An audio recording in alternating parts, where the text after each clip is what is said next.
We now have our digital dialogue after the 60 simultaneous sessions that have taken place over 2 days. We're going to talk about the state of relations through digital technology innovation and through projection looking to the future and the future relations between Africa and Europe through the prism of the digital revolution. And to talk about these subjects, we are lucky enough to have a very distinguished panel. Mr. Gilles Babinet, who is the digital champion of France with the European Commission and co-president of the National Digital Council. We have Omar Sissi, who's the founder of InTouch, member of the National Digital Council of Senegal, who under the authority of the President of the Republic, Jean-Michel Severino, who is the President of Investors and Partners, Investisseurs et Partenaires, previously President of AFD. Eva Sao-Ebion, who's the co-founder of the Innovation for Policy Foundation, and I for Policy, which is very much involved in public policy in African countries to help startups emerge. We have Philippe Poix, who is the Vice Executive President of North Africa, Huawei in North Africa. Philippe is here with us.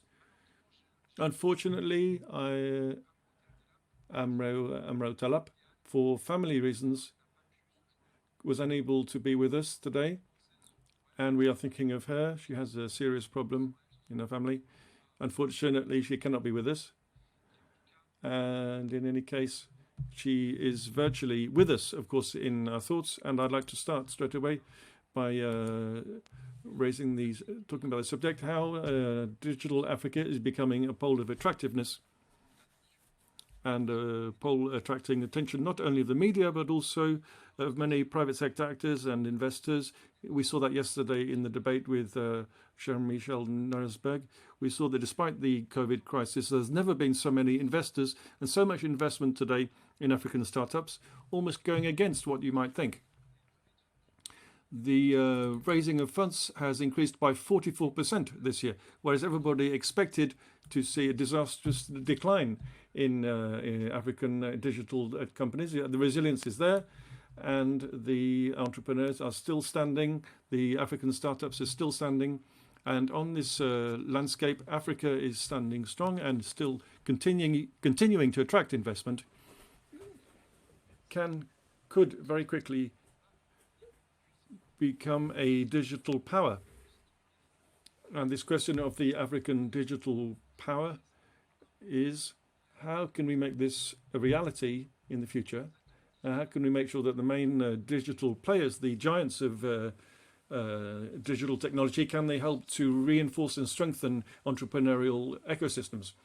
And to talk about this question, first of all, ladies first, I'd like to talk to you, Eva. We talk a lot about startups in Africa. We talk a lot about the involvement of public authorities in the emergence and the strengthening of African tech.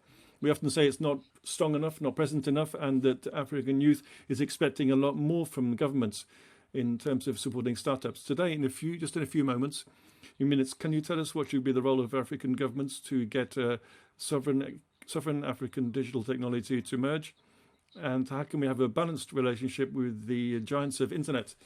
We are very lucky to have Huawei with us today, a representative of Huawei at a high level, who is there to talk with us. Unfortunately, for understandable reasons, Microsoft can't be with us. But this debate is a dialogue, an inclusive dialogue, and it's an opportunity to have a discussion and to further our understanding about the debate about digital tech and internet. Eva, over to you. Thank you very much, Samir. Good afternoon, everybody.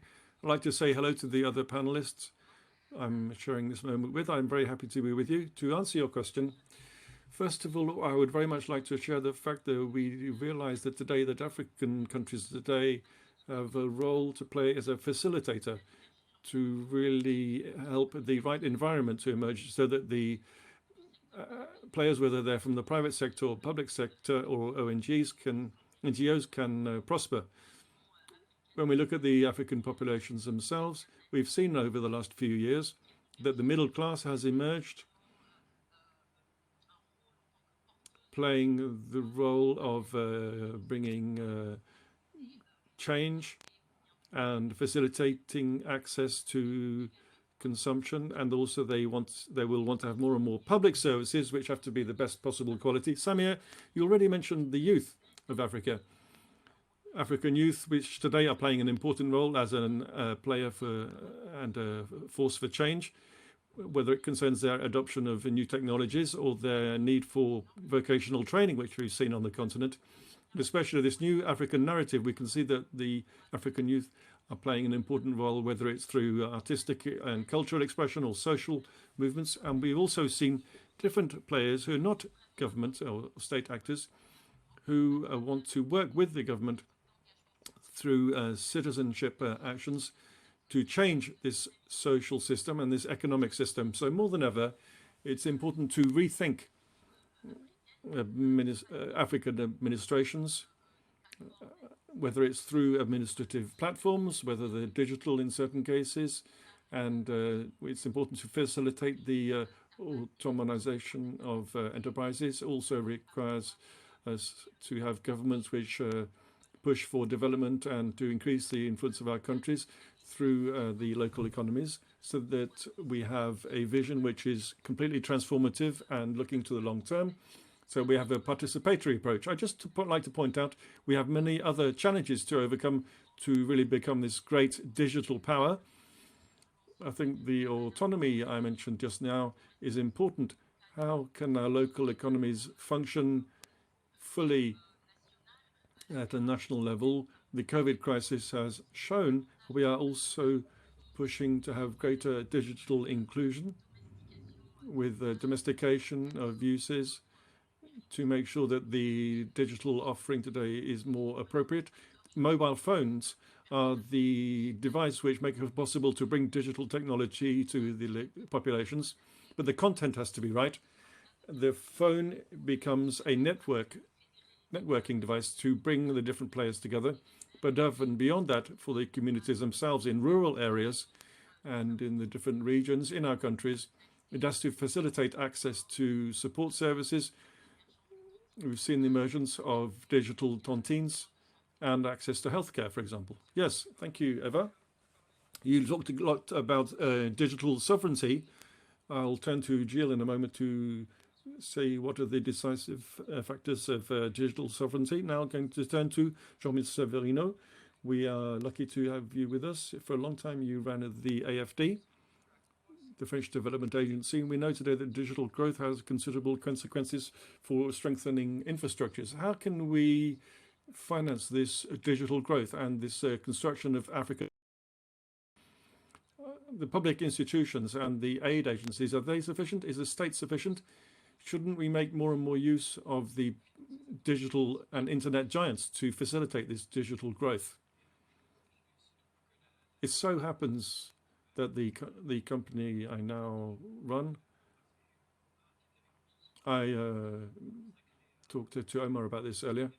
We are focusing on investment in African SMEs and startups.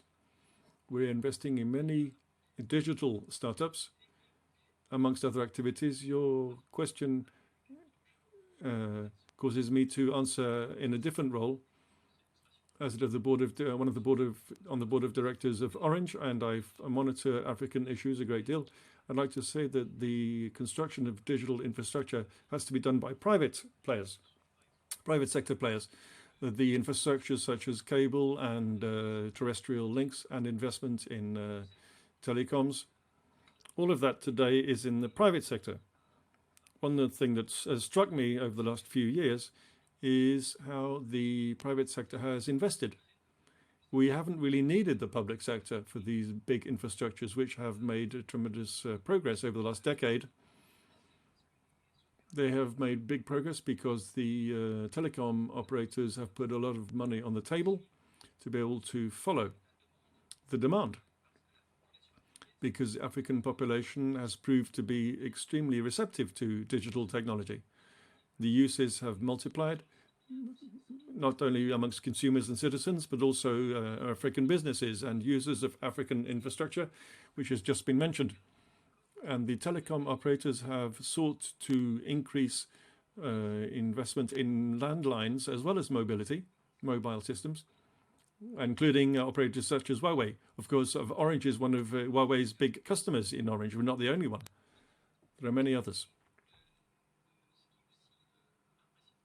Another interesting thing to see is that the infrastructures have also been invested in by other private sector players, such as Tor Telecom, which are a major player. They have made big investments, backed up by investment funds, and also by very large financial companies, by multinationals, who have invested in projects with high return on investment. It's not only international capital, also many private African telecoms have also built these infrastructures. So I would say that today we can certainly do many things with the public sector, but it's also, and I think it's also very fortunately the case that the private telecom operators, investment funds, and big infrastructure companies who are today the spearhead for this effort to build the infrastructure, which is funded by the African states, because they are the ones who allocate the frequencies, and they create the conditions to allow this investment. And they also make considerable benefits and profits from this, because the taxes are quite high in this area. Thank you very much, Mr. Severino. You mentioned Huawei, and you also mentioned this question of public investment. And the question of sovereignty means I have to turn now to Gilles Babinet. You work a great deal on these subjects. Today, when we talk about infrastructure and connectivity and data control and digital competence and skills, what are the determinant factors for digital technology infrastructure? Yes, hello, everybody. And thank you to Emerging Valley, you, Samir, for organizing this debate. It's very opportune in many ways in this current period.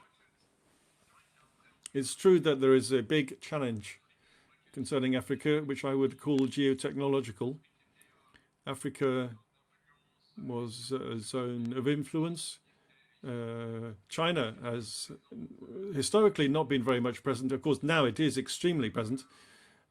And we can see that the major economic and technological platforms are now present in Africa, bearing in mind that it's a continent with a lot of potential for demographic reasons, because of the population growth. Also, it's a continent that is developing and growing.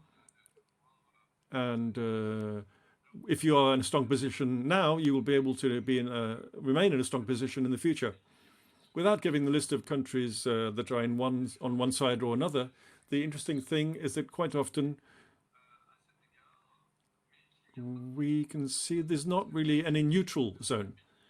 The countries are either in allegiance with the Silk Road, as it's called, the One Belt, One Road, as it's called in English-speaking countries. There are massive infrastructure work going on linked to that. But nevertheless, I can observe that for all the coastal countries, there is a possibility for relative independence to gain direct access to the backbone, or in any case to have a source which is relatively autonomous to the secondary infrastructure, the telecom infrastructure in that sense. The big subject for Africa, I think, is it has to be capable of creating its resilience infrastructures, and in particular its data centers. For the time being, the cloud is not used a great deal in Africa. The enterprises and corporations use systems which are proprietary on premises.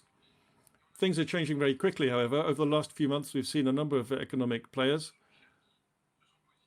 which have taken up positions for strictly economical reasons on this continent, usually starting from the extremities in our clouds. The players I'm thinking of are in Kenya, Morocco, in South Africa, mainly in South Africa, but also occasionally in other countries.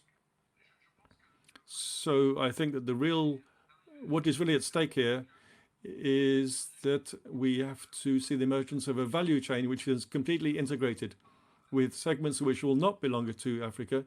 The telecom infrastructure for the time being, we have 5 world players that there's not really any African player in this area, but for the rest, for the cloud service solutions or SaaS solutions, and for the IaaS or PaaS solutions with platforms, we might perfectly well see platforms that are positioned on that subject. In general, I think that the real subject, the most important subject concerning the autonomy and resilience and sovereignty is not so much a subject to do with infrastructure. That might shock some people when I say that, but I think above all, it's a subject of human capital. You can perfectly well use an infrastructure which are completely foreign, Chinese or American, not to be perfectly clear. If you have the technological expertise, you can make sure you can free yourselves of any potential restrictions or abusive use of these infrastructures. It's something that's very important. That's why I think there's an opportunity in Africa for this to happen. I often meet people who have been educated in Nigeria or Kenya or in other countries and who have a world-class expertise. This is something that didn't happen 4 or 5 years ago. It's really very recent. And this is an opportunity which is extraordinary, I think. I'm thinking for Africa in terms of economic development and also, of course, to answer your question, in terms of sovereignty as well. Thank you, Gilles Babinet. I'd like to turn to Philippe Wang. Can you hear me, Philippe?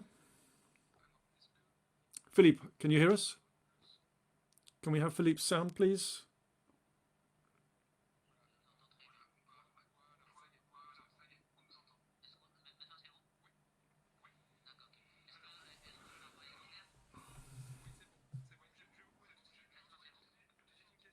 I wanted to ask you a question. Morocco has just announced that it has set up a sovereign data center with a Pan-African purpose. According to you, what other kinds of initiatives can we encourage on the continent? How can Huawei participate in supporting this kind of initiative with the strategy that you have on the African continent? Can you hear me okay? Yes? Okay. At Huawei, we arrived on this continent 24 years ago, in 1997. Hello.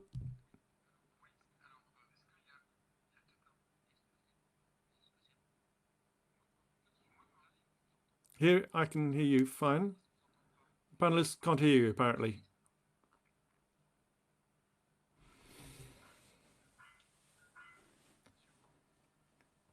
Mr. Wang, please proceed. There's an echo.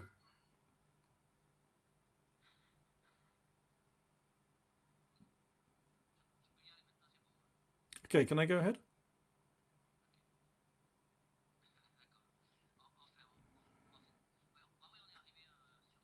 We've been on this continent for 24 years. It was in the 1997. We have been through different periods on this continent.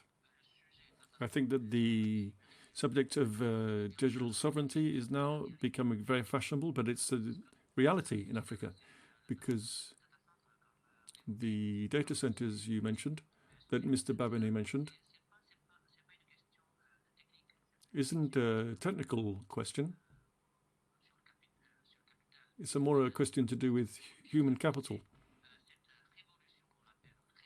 To implement this digital revolution, I think there are 4 pieces of work that have to be carried out. First of all, we have to have a solid digital infrastructure. In the future, at the moment, this is the telecom infrastructure, but in the future, this is going to change towards a data center infrastructure. That's the hardware part. The hardware part isn't sufficient. There's another part, it's just software part. The software part is based on education and training of a high level.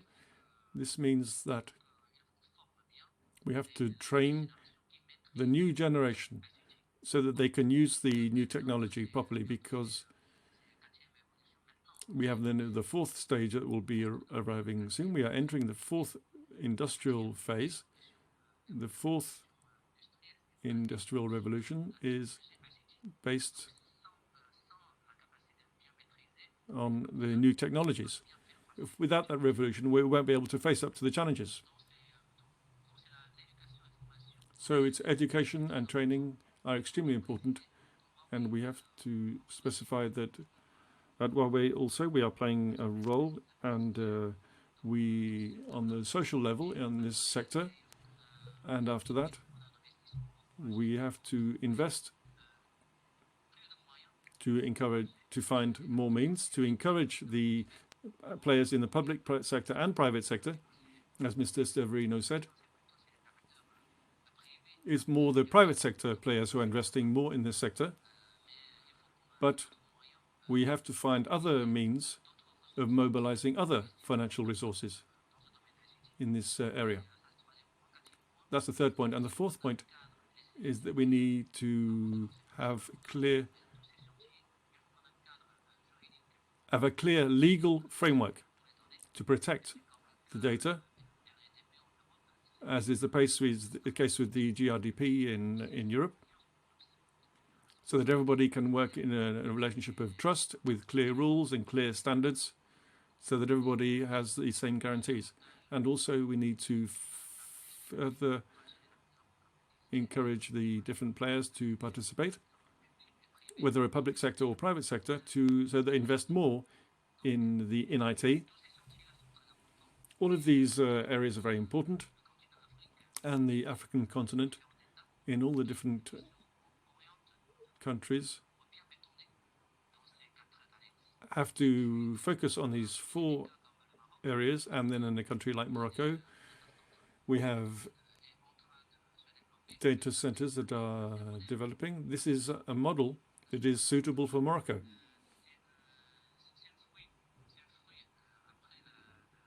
This is the result of an alliance between OCP and IBM, and also with the Mohammed VI University. And the idea, this project was launched in 2015. At the time, it wasn't a clear strategy at the national level to define digital sovereignty, but the players such as OCP and IBM took the risk of entering into this project. And for me, as I understand it, it's to put a first foot to have a digital sovereignty strategy for Morocco. There are other cases in other countries, such as Senegal. In Senegal, the President Macky Sall will soon inaugurate a national data center. This is a data center managed and operated by the government foundation, and Huawei, who is supplying and building this data center for Senegal. So we can see that there are different models. In Morocco, it's more a private sector, that is investing, but with an overall vision for the IT. And in Senegal, it's more the government sector who is launching this strategy rather than the private sector in Morocco. This data center in Senegal will be for public and private sector afterwards. I think that in Africa, there's a lot of work to do still, but there are very encouraging initiatives in the private sector and the public sector.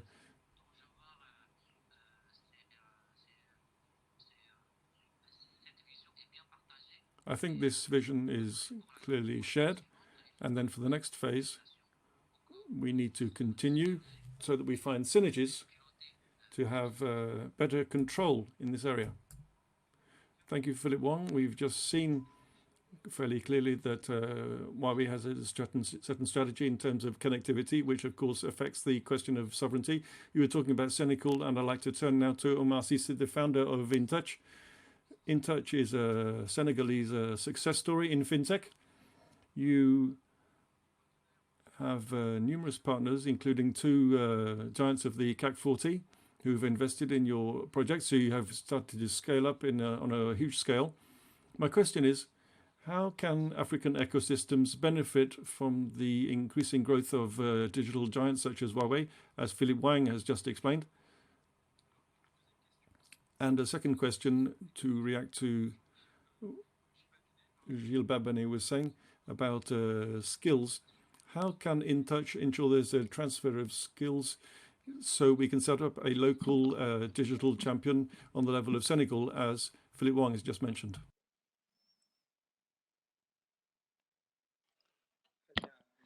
Thank you very much, Samir. That was you've asked some very big questions, and I'm very happy to be part of this panel. Hello, Gilles. Hello, Jean-Michel, Eva. I'm very happy to be here on this panel this evening. So how can we make a profit from or benefit from this? So firstly, you spoke about the arrival of these internet giants. It's true that today it's a movement that we can't stop, and I don't think we should even try. So for some time now, investments have developed in Africa, especially in the digital sector, especially with fintech. This is because there is a need for this.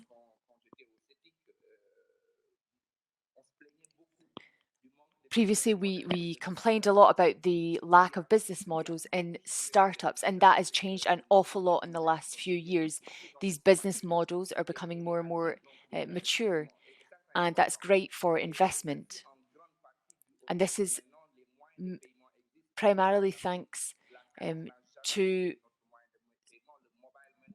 mobile money. This has really opened us up to various opportunities for startups. So in this ecosystem, when we're discussing this issue, what's really important is that we attract everybody in, that there's an existing ecosystem which is being built and which is consolidated. These are essential pillars everywhere else, and they should be the same here. So we've seen the recent development with Paystack, with PayPal, their recent announcement. We've seen a launch with Edian. It's a very positive sign because this will allow us to strengthen the ecosystem. And if we manage to strengthen this ecosystem, many players like us, fintechs, for example, which work and companies who are going to benefit from this. However, what's really important is that the countries, rather, is that in regularization, that should be strengthened in all sectors. Because the problem is when there's no framework, the small companies are crushed. So you can see many people who come into countries and where there is no kind of legal framework, all the little companies disappear. So what's really important is some sort of framework, some sort of rules. So when these giant companies arrive, we need to have a framework. And how can actors from InTouch benefit from this? I think that with fundraising with major players is already present in Africa and it has been for a long time. And this is because they know how important it is here. However, it's the human capital that Gilles mentioned, which is the most important in Senegal. It's always been glorified. It exists in a country like Senegal and other African countries. And we want to capitalize on this In other words, reinforce or strengthen the partnerships that we have with big companies, which will help us to find new solutions, because the solutions that we originally had when we launched are not the same solutions that we have today. We've been supported by big companies, and we're now ready to deal with this market and to provide real solutions. And to sum up, it's this momentum which is very important. We can't miss this moment, this opportunity. So various actors, various players are supporting us. For example, WhatsApp, which is moving into Africa. We hope that they will manage this issue that we've been discussing. These are players in the world ecosystem. In Africa, we don't need to stay in a kind of closed network. We need to open ourselves up so that we can rely on and depend on this world ecosystem. Thank you very much. I will come back to you, Gilles, in a second, and Jean-Michel, but straight away I want to speak to Eva. Eva, you are working on an ecosystem level. You work with startups, with IFO policy. What partnerships can you imagine for ecosystems in order to gain more strike force and autonomy in this kind of digital economy? And do we simply have to make win-win partnerships directly with Huawei, Microsoft, or other companies? So today, how can these ecosystems in a pragmatic way benefit from the presence of large internet giants in Africa? Thank you very much, Samia. Perhaps I can speak more specifically about the work that we do with Startup Acts. But when I think about innovative ecosystems, and that's very much related to support hubs, which is a massive bridge in these relationships. And this is for public and private sectors.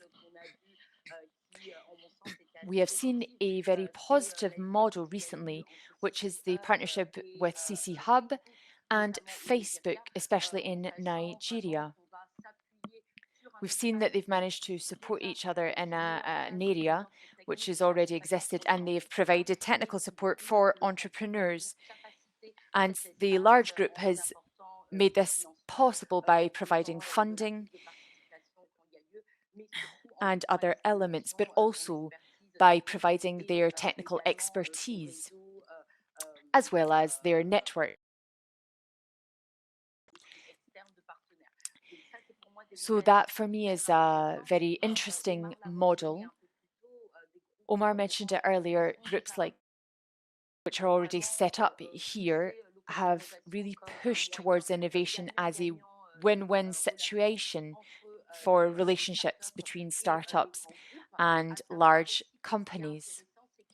Another interesting element is that through these programs, we can really support we can really help local solutions in which everybody can benefit from.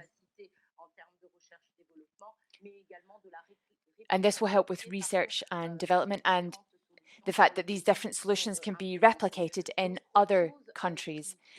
Another element, which is very interesting, is investment that these big companies make in startups. Now, for the moment, from what I've seen, we're speaking about seed funds, which go from $5,000 to $20,000. That enables the big companies and the startups in the ecosystem, which are very much at the early stages, to develop. So it helps them prototype their solution, to experiment, to have access to high quality resources. So these are some points that are worth discussing. We've also implemented a system which we will find in the Startup Act. Just as a reminder, it is an instrument which will help regroup various companies and organizations, which will help make this atmosphere much more prosperous. So it's not just for startups, but it's also for investors. And the idea is to discuss about incentives so that these big companies will work with startups and to help them have access to this market. It's also to help sustain these partnerships which have been set up. Thank you very much, Eva. I'm now going to speak to Jean-Michel Severino. He is from INP. INP is is a pioneer of investment in Africa. Perhaps you were the first investment fund, which was created over 10 years ago, dedicated to SMEs in Africa. We've seen with various barometers of investment in African startups, this has increased fivefold since 2019. So do you think that the partnership between these investors and the trust of these investors and massive investments of digital companies like Microsoft, Huawei, Facebook, what do you think about this connectivity from these American giants? Do you think it contributes in one way or another to, does it increase the trust of investors?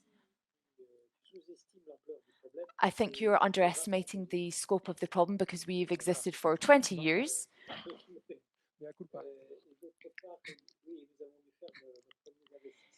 So our first investment was in Senegal. We've spoken a lot about this country. In 2003 or 2004, we made our first investment in Senegal. So yes, of course, yes is the answer to the question. It's something which is quite circular and very positive. The large traditional digital companies, so mobile operators, are all making massive investments in startups. They realize that there are very specific uses on the African continent, and this explains why Africa is a digital playground. I'm going to use an example just to prove this point. Solar energy was really born in Africa and is being developed in Africa. Solar energy at home and productive use of solar energy, in other cases, all of these elements have been developed in Africa. It was only possible thanks to the internet, and it's very specific to the continent of Africa. So it's an element of a market which is not perhaps available in, which does not exist in other countries. On the other hand, these large organizations need to to fill up their network and to justify their presence in the country. So we're speaking about some of the big actors like Orange, etc. They're developing initiatives which are related to training, to developing startups, as Orange is doing with their Orange Lab. They need to invest in investment funds. Like for an example is ourselves. We need to bring together all of these investment funds. So these players also need to invest in training. They need to provide support, as Athos is doing in Senegal with coding schools. This is because they need engineers, etc., for their industry. So all of the entrepreneurial ecosystem needs benefits in a direct and indirect way. And they also provide the first step for these startups. So once again, Orange, it has created a program called Orange Distance Ventures, and they provide money and funding, and they help open orange networks to entrepreneurs. So this is the situation we are currently in. We have big players who are investing in networking and infrastructures. And on the other hand, they would like to develop a digital ecosystem. And this digital ecosystem will take support, will be supported by networks and infrastructures to be able to develop. We've seen this all over the world, but in particular, it's very rich in Africa. Once again, it's very specific in Africa, the context. The demographic structure in Africa, its spaces, they have very particular features. And this creates needs and innovation which are very particular. And this explains why we have so much support. Thank you very much, Jean-Michel. I'm now going to Gilles Binet. We spoke about partnerships with the giant digital systems and the ecosystem. Is there a way to measure the added value of these internet giants to the development of the African digital revolution? And for African startups, is there a real added value? Is there a way, or do we have tools to measure this? So already the investment with regards to the GDP has been fantastic. There are studies which have proven this. It's in general. It's a very criticized study, however, due to the techniques they used. And I think that there's still quite a lot of work to do with regards to the contribution, the GDP contribution. And this will show that when we put a telecommunications operator in Africa, it plays a role of around 1% of GDP in terms of an increase in GDP. It's incredibly significant. And the incredible characteristic of African digital technology is that it develops even with the lack of infrastructure. So by having a lot of information, you have to maximize the infrastructures in place.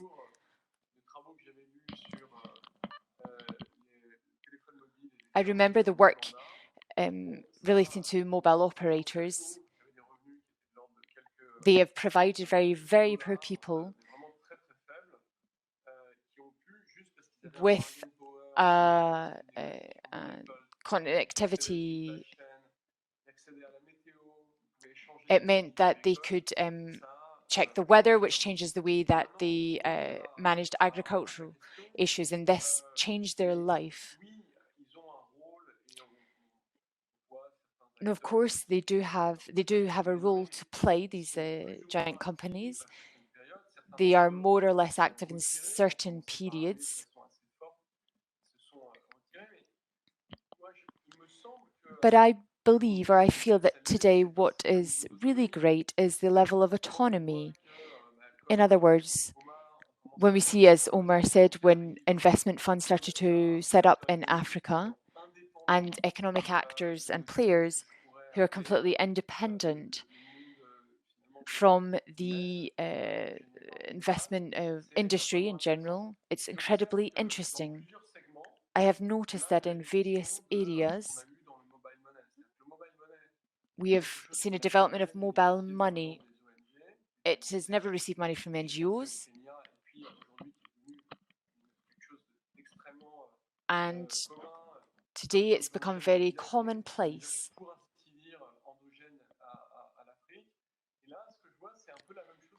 What I've noticed is the same situation in, for example, health services. They were in the health services, there were companies supported by NGOs, and now we can see that there are investment funds who are working in it together because it's a business which is profitable. So with the question who's helping Africa the most, I feel like saying that the person who developed the Microsoft processor, they have provided a lot of help and funding to Africa. If you look, for example, at an iPhone 4 costed hundreds of dollars 4 or 5 years ago, but it's now changed. And this has now enabled everybody to have access to this technology. And that's really wonderful. We have lots of active partners in technology. We provide services, we provide data. And the example of global money is very symbolic of this ability.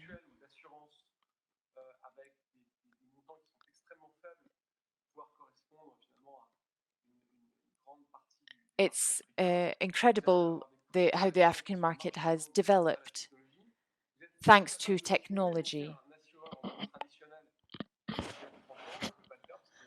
And 30 years ago, it was very different. There was a lot of bureaucracy, a lot of red tape. And now we have technology which have made it a lot easier. So this digital sector has helped. And I think that it has really helped with development in Africa.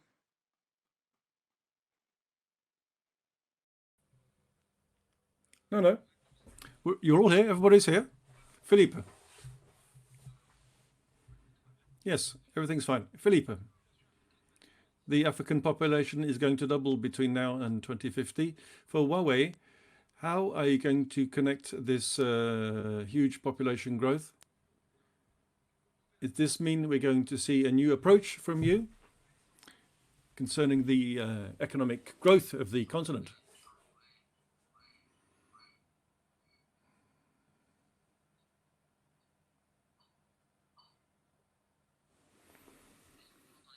Can you hear me? I have an echo.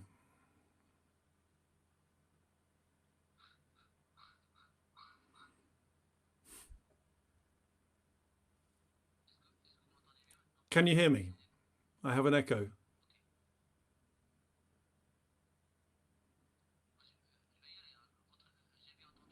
I heard your question. The African population is going to double between now and 2050. That means that to prepare for the future in 30 years' time. Earlier, I was talking about the construction of data centers. We're already starting to work with a lot of public and private sector operators in Africa. I won't go back into detail about that. It's more to respond, to answer your question. The key point to succeed tomorrow is to work with private sectors and work with high-tech companies, but we have to be involved in education and training. It might seem surprising to you. That's perfectly normal for us. In 30 years' time, our generation will be right in the middle of the fourth phase of the revolution, of the digital revolution. This will be the control of high-tech. High-tech. If the population is unable to learn how to use high-tech and manage high-tech, they will not be properly connected with this, due to this population growth. We will not be able to reap the dividends from this population. We have created programs because we cannot do everything, but we know that according to our capacity, we have created programs like ICT Academy. We work with a lot of universities to train students and educate students who are interested in working in ICT. Since we created it 2012, we have 200 engineering students have been trained in our academy, and we have programs like SIS for the Future. This is to train the crème de la crème. We already have actions in place in this area because we believe in it, And this is the basis, this is the foundation for all success in the African continent. We have to improve. It's not just the quantitative, it's the quality of the population that we're going to create. Once the quality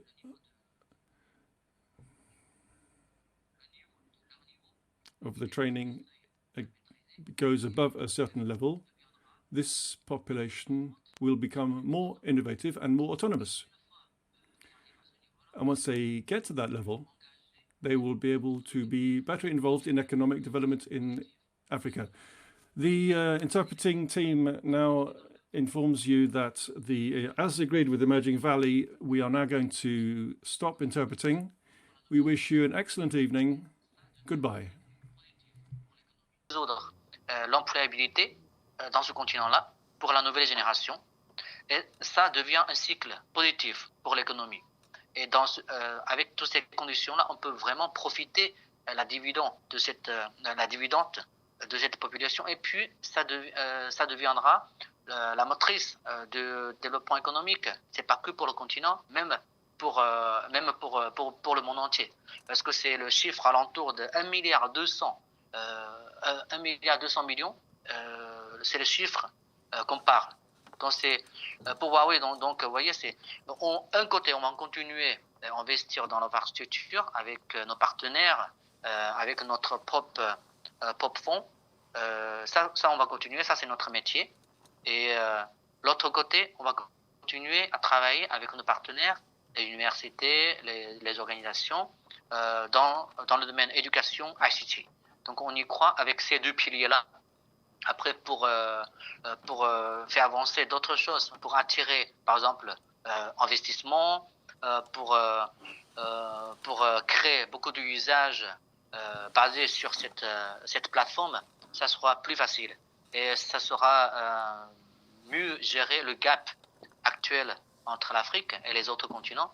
Et je crois beaucoup, et Huawei, c'est pour ça, même pendant cette période un petit peu challengée et difficile, et nous allons continuer à investir dans la formation et l'éducation pour qu'on puisse vraiment assumer notre responsabilité d'ici 30 ans à 2050. Voilà, merci. Merci beaucoup Philippe Wang, merci pour ce témoignage et pour nous avoir présenté la vision stratégique de Huawei, de participer à ce débat qui se veut inclusif avec les écosystèmes, avec les géants du numérique, avec des professionnels d'investissement comme Jean-Michel Severino, avec les professionnels du numérique et aussi des acteurs clés du numérique européen avec Gilles Babinet. Gilles Babinet qui fait d'ailleurs partie de la Fondation Afrique-Europe, comme Omar Cissé. Et cette plénière d'ailleurs est construite en partenariat avec la Fondation Afrique-Europe. Et je voulais d'ailleurs Omar Cissé en tant que membre de cette fondation, mais aussi Gilles, mais Omar, aujourd'hui, est-ce que la ligne fédératrice entre nos deux continents doit se faire en matière par le digital? Et est-ce qu'il y a un intérêt commun entre l'Europe et l'Afrique à faire cette alliance digitale, peut-être aussi pour être mieux armés, ou en tout cas pour aborder de manière plus sereine l'arrivée de ces géants du numérique comme les GAFA, comme les géants d'Asie, comme Huawei, pas seulement en Afrique, mais aussi sur le continent européen. En quoi l'alliance Europe-Afrique a du sens aujourd'hui, notamment à l'aune de cette révolution numérique qui est en train de transformer le monde, et cette digitalisation qui a gagné 10 ans avec la Covid-19. Aujourd'hui, le digital fait partie intrinsèque de nos vies. Et quels sont les intérêts communs entre l'Europe et l'Afrique par rapport à cette révolution numérique? C'est une question pour Omar, pour moi. Pour Omar, et tu pourras dire un mot juste après, et ensuite ce sera le mot de la fin pour honneur aux dames, pour Eva. Très bien. Je ne sais pas que si cette relation va se renforcer que par le digital, mais très clairement le digital va être un des axes clés. Et c'est pour cela que c'est un des axes qui a été identifié à travers cette fondation, et nous travaillons dessus. Et je reste convaincu que, il faut le dire, cette relation-là entre l'Europe et l'Afrique, elle ne date pas d'aujourd'hui. C'est juste qu'elle est en train de se transformer. de manière encore plus rapide par le digital ces dernières années.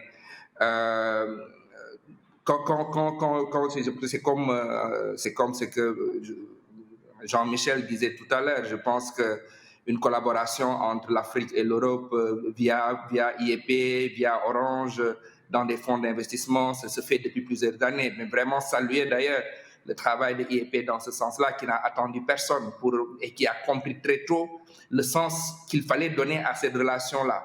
Et nous pensons que dans la manière dont les choses ont évolué, pour tout ce qu'on a dit tout à l'heure, le digital devrait beaucoup aider. Le digital devrait beaucoup aider et ça transforme la manière dont nous travaillons ensemble. Quand je reviens à la collaboration qu'on a avec ces grands acteurs qui interviennent aujourd'hui en Afrique, elle a changé, la collaboration, elle a changé par rapport à ce qui se faisait il y a quelques années. Et nous espérons que cela va avec les géants qui arrivent, parce que quand on parle de tout ce qui est des GAFA et autres, nous, le travail que nous faisons aujourd'hui, nous ne saurons pas le faire sans les GAFA. Il faut être clair dessus, nous ne saurions pas le faire. Quand aujourd'hui la pandémie s'est déclarée et qu'il a fallu, ou là où on avait 60 commerciaux terrain qui allaient tous les jours à la rencontre de nos points de vente et autres, que ces gens-là ne pouvaient plus sortir, notre seul axe de travail, c'était le digital. Et nous nous sommes reposés sur Google, nous nous sommes reposés sur Facebook pour communiquer, avoir le point de vente, parce qu'aujourd'hui le point de vente est déjà sur YouTube. C'est quelqu'un qui regarde des films, qui regarde autre chose sur YouTube. Nous savons le joindre via la communication que nous faisons dessus. Il sait s'inscrire, nous savons le former via WhatsApp et nous savons l'accompagner après plus tard sans même nous prendre au niveau du point physique. Et ça, c'est capital. Comment continuer à nous reposer dessus? Comment faire en sorte que des acteurs comme Orange, comme IEP, qui aujourd'hui investissent dans des secteurs... J'étais très surpris de voir les derniers investissements dans le digital en Afrique de IEP, qui sont différents, notamment... je ne citerai pas les exemples, mais un nouveau modèle de collaboration est en train de naître. Un nouveau modèle de collaboration est né et nous pensons qu'on a un intérêt commun. J'ai l'habitude de dire que là où nous allons, je pense que le monde est devenu un village planétaire. Ce monde est devenu un village. Il ne serait pas question que les jeunes soient attirés par des endroits où on pense que l'herbe est plus verte. Je le dis comme ça, parce qu'aujourd'hui c'est le cas. Avec le digital, on n'a plus cela. Nous compétissons dans tous les pays africains. Si nous, aujourd'hui, on a pu, depuis le Sénégal, ouvrir au Nigeria, ouvrir en Afrique du Sud bientôt, lancer la Tanzanie et l'Ouganda, c'est parce que le digital le permet. C'est parce que le digital le permet que que nos jeunes n'ont pas besoin d'aller développer pour une boîte française en France, donc émigrer pour cela. Elles savent le faire d'ici. Et donc, je pense que ce capital humain-là est en renforcé. Moi, je crois que nous devons encore investir plus sur le digital et faire en sorte que l'Afrique soit cette terre où on pense qu'à partir d'ici, on peut servir le monde entier. Et j'espère que ça contribuera fortement à renforcer les relations entre l'Europe et l'Afrique. Moi, c'est ma conviction. Merci beaucoup, Omar. Gilles, tu fais partie aussi de la Fondation Europe-Afrique. Est-ce que tu as en 1 minute un message à faire passer qui fait écho à ce que vient de dire Omar et à toutes les interventions précédentes de Philippe à Jean-Michel en passant par Eva, et Eva va dire le mot de la fin. Écoute, moi je vais paraphraser Omar, mais on a une opportunité historique et je pense que de dépasser d'ailleurs souvent des débats qui ont trait à la relation Europe-Afrique, sur les sujets d'immigration. En réalité, moi j'observe qu'il y a beaucoup de diasporas qui sont investis dans le domaine du numérique et que cette mobilité finalement de gens qui vont, qui viennent, c'est aussi une mobilité de capital humain. Et soit on le prend comme ça, soit on va perdre cette relation à l'Afrique et on va perdre une opportunité qui est unique. Voilà, je le pense vraiment comme ça. Et je regrette qu'on ne fonde pas plus, d'ailleurs, je dirais un axe géostratégique Europe-Afrique qui soit basé sur la technologie, parce qu'il y a tellement à dire, il y a tellement à faire. il y a tellement à considérer les choses sous un paradigme nouveau. Je pense que ça devrait être plus fait et ça serait extrêmement vertueux de le regarder de cette façon. Merci Gilles. Maintenant, nous arrivons au terme de ce débat qui a été passionnant, qui nous a permis de prendre de la hauteur, de regarder un petit peu, non pas seulement depuis le terrain, il y a eu 2 jours de terrain avec les startups qui ont pris la parole. Là, c'était un peu la prise de parole pour regarder d'un point de vue plus écosystémique, d'un point de vue aussi des opérateurs, comment l'Afrique et l'axe numérique Afrique-Europe est en train de se dessiner. Eva, est-ce que tu veux dire une petite conclusion? Qu'est-ce qu'aujourd'hui il faut amplifier? Et tu as vraiment 1 minute parce que nous arrivons au terme du débat. Qu'est-ce que ce débat t'inspire et comment veux-tu conclure ce débat? Et peut-être donner une piste pour la suite. Merci beaucoup Samir. Alors ce que ça m'inspire, c'est qu'une fois encore, il faut qu'on ait des processus participatifs vraiment amplifier et vulgariser les valeurs de co-création, de partenariat, voir comment est-ce qu'on peut être plus délibératif dans nos approches. Moi, je crois énormément dans les personnes et dans la capacité vraiment à pouvoir faire preuve d'empathie pour unifier nos voix et déterminer des priorités et des solutions, des actions communes. Et le deuxième point relatif à cela, c'est que ce soit en termes de souveraineté, que ce soit en termes d'investissement, que ce soit dans la valorisation vraiment de la jeunesse africaine et du capital humain qu'on a ici, comment est-ce qu'on arrive vraiment à impliquer toutes les catégories d'acteurs, ceux qui sont vraiment concernés, ceux qui sont aussi responsables, que ce soit l'État, dans la mise en place de ce cadre favorable, mais surtout ceux qui doivent être consultés et informés, parce que ce sont finalement les bénéficiaires de tout ce qu'on peut faire en termes d'initiatives et de programmes. Donc ce sera un grand appel à des processus plus délibératifs et plus participatifs. Merci beaucoup Eva. Ce sera le mot de la fin de ce Digital Dialogue qui est un peu la grande tradition d'Emerging Valley, de prendre de la hauteur. Merci Eva Soebion de ces mots de conclusion et d'espoir et de tracer ces perspectives. C'est le début d'un dialogue qui va se poursuivre avec Emerging Valley bien entendu, mais aussi avec la Fondation Afrique-Europe. Et nous continuerons d'être inclusifs et de donner la parole à tout le monde sur le futur du numérique entre l'Europe, l'Afrique. Et c'est un privilège depuis Marseille de faire d'accueillir ce débat et de repenser ensemble, de définir ensemble la relation Afrique-Europe par le numérique. Je remercie donc Jean-Michel Severino, qui est le fondateur d'Investisseurs et Partenaires, de participer à ce Digital Dialogue. Omar Cissé, le fondateur d'InTouch, de nous avoir rejoints. Eva Soebion, fondatrice de i4Policy, Gilles Babinet, qui est le représentant pour la France auprès de la Commission européenne en tant que Digital Champion et coprésident du Conseil national numérique pour la France, et enfin Philippe Wang, le directeur de Huawei pour la région Afrique du Nord. Merci Philippe de nous avoir rejoints et d'avoir débattu avec nous.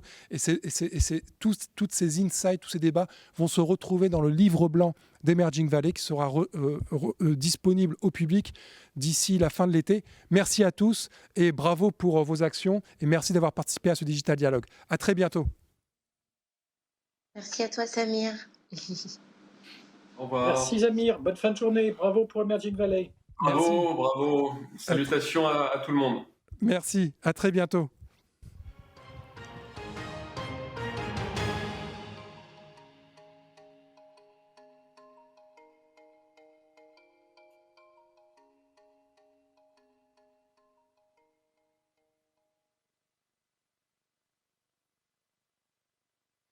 Eh bien, je vais maintenant remercier tous nos partenaires, à commencer par les collectivités. Je remercie ici la ville de Marseille, je remercie le département des Bouches-du-Rhône. Je tiens d'abord à vous dire, ceux qui sont encore en ligne, qu'il y a une soirée musicale Emerging Valley qui va démarrer dans 2 minutes. La soirée musicale Emerging Valley en partenariat avec Trace TV qui sera maintenant, qui va démarrer dès que j'ai fini les remerciements.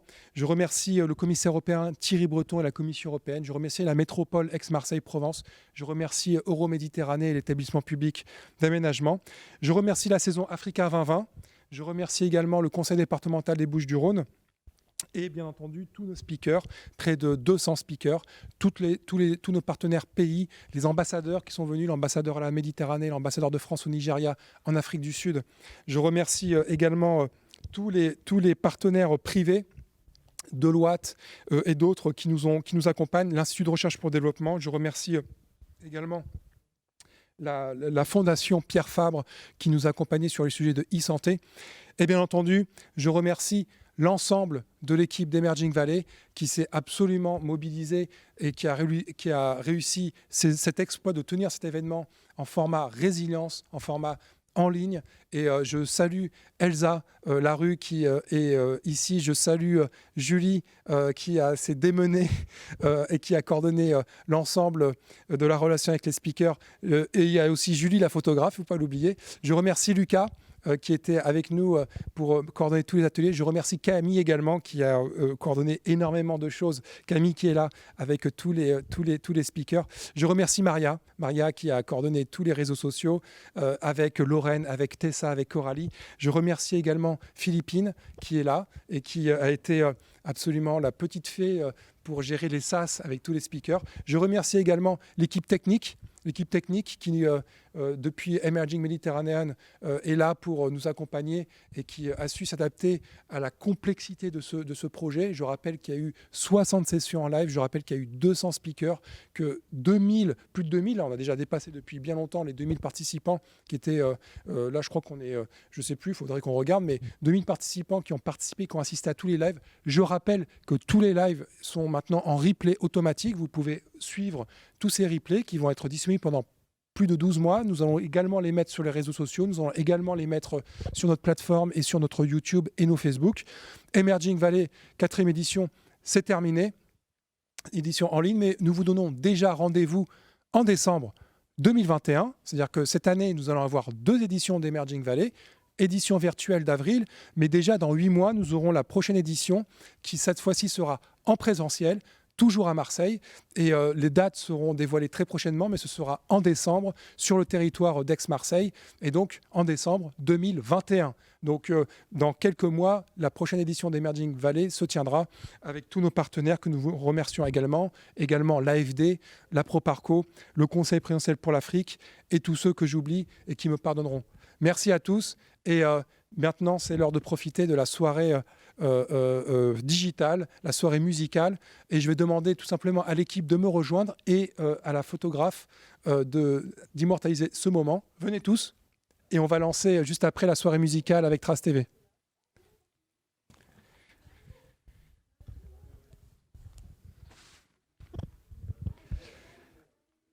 Allez, venez et on va faire la photo de famille.